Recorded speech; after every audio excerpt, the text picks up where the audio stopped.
hope everybody is doing fantastic. I'm a little slow this morning. Had a lot of sort of housework to get done around the house this morning because it's going to be like 100 degrees here today, so I had to water all the plants and everything, and hopefully everything will survive the crazy heat, and I hope everybody else is staying cool. But it looks like things are working and we are live, so welcome to this week's live Monday Music Motivation.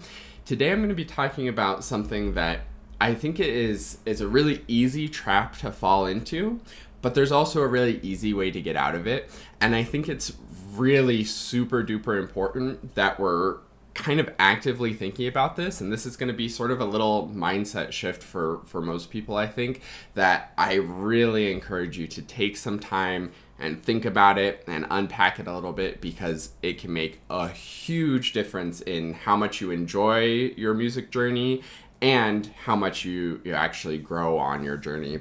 And that's all about your sort of identity and how you identify as a musician or a clarinetist. And what I mean by identity is that pretty much everybody, unless you, again, really diligently think about it, pretty much everybody starts to develop an identity of what you are as a player, how you play the instrument, how you are as a musician. If you've ever said to yourself, oh, I'm just not very good at X, Y, or Z, counting rhythms, playing high notes, fast articulation, whatever it may be, if you've ever said, I'm just not that good at that, that is an example of an identity that you've developed and how you're sort of identifying with something about your playing. And it doesn't always have to be negative. It doesn't have to be, oh, I can't tongue fast. Maybe something that you identify as is, oh, I'm a really good fast tonguer. Maybe I can articulate quickly, and that's something that you identify with, which is totally fine. The problem with those identities, though, is that once you've said something enough and thought something enough to yourself, and you've sort of ingrained it as a belief about your playing and yourself as a player, to the point that it really is kind of an identity where you say, like, yep, that's me, that means that you're fixed and you've sort of stuck yourself there. Carol Dweck has all kinds of awesome research about fixed versus growth mindsets, and it's pretty definitive that having a growth mindset is better.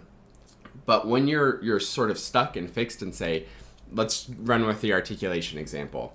I'm not good at articulating quickly, and you've identified as that's your identity as a player, then you're fixed, and that's a fixed mindset, where every time you come across something with fast articulation, you're going to struggle with it because your mindset is fixed on that being a challenge.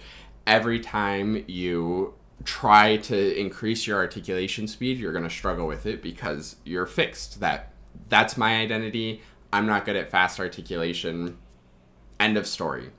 So the way that I want to modify this and modify this identity, and maybe actually before I talk about that, I want to mention that in general, be really careful about what you identify as and what beliefs you allow to sink in far enough that they become an identity for you, because your identity it is so important to like who you are. And I think the more we identify as like, I'm a X, Y, or Z clarinetist or whatever instrument or musician you are, it really traps us and limits us. And kind of our identity in general is kind of limiting and defining us, which sometimes having some definitions about who we are is great, but you want to be really selective and really careful about those definitions. So that tangent about identity aside, I want to talk about this sort of one modifier that you can add to whatever identity or whatever belief you're having that will immediately switch it from a fixed mindset to a growth mindset. And this works for both the positive and negative beliefs. So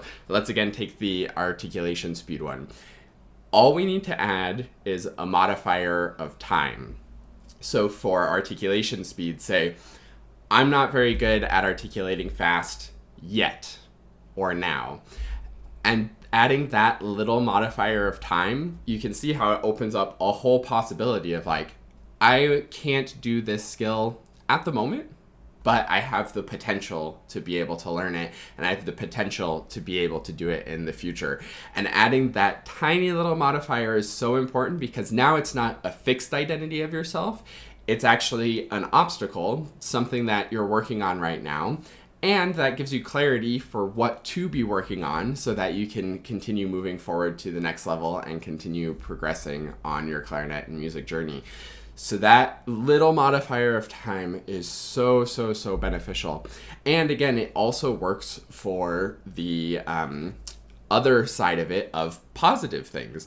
Again, we don't want to over-identify with the positive things. And the danger of that is if you say like, oh, I'm really good at the dynamics, and you identify as like, I do the dynamics really well.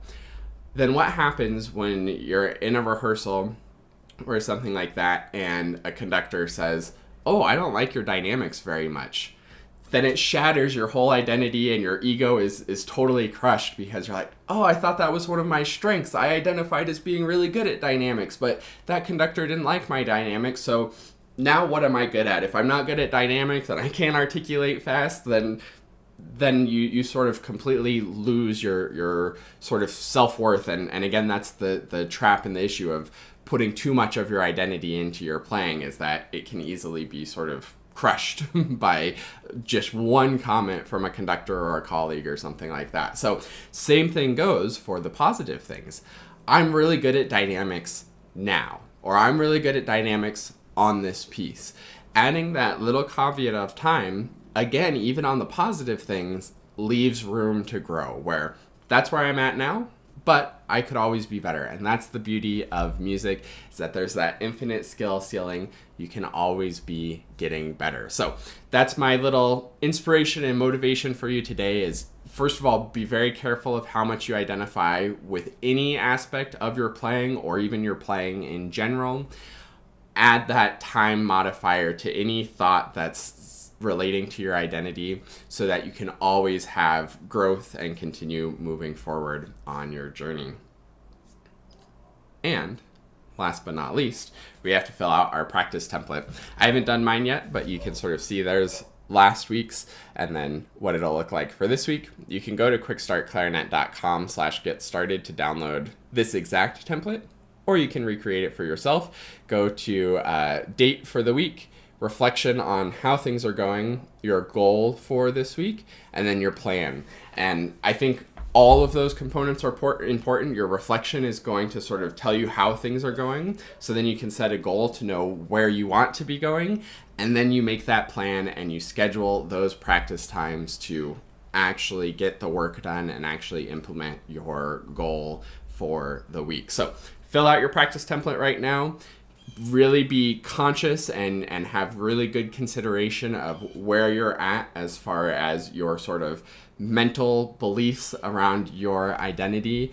Always be adding that time modifier, because no matter where you are in your clarinet and music journey, you absolutely have the potential to grow, the potential to get better and move forward in the journey, because none of us are truly fixed in our skill. And every time we get to play something, and every time we get to work with the instrument, we're going to be at a different place on all of our skills and attributes. And that's the fun of the journey, is always striving to be our very best. So thanks so much for watching today's Live Monday Music Motivation. Fill out the template, get it scheduled, have a fantastic week of practicing, and I will see you next week on the next Live Monday Music Motivation. Have a great week, everybody.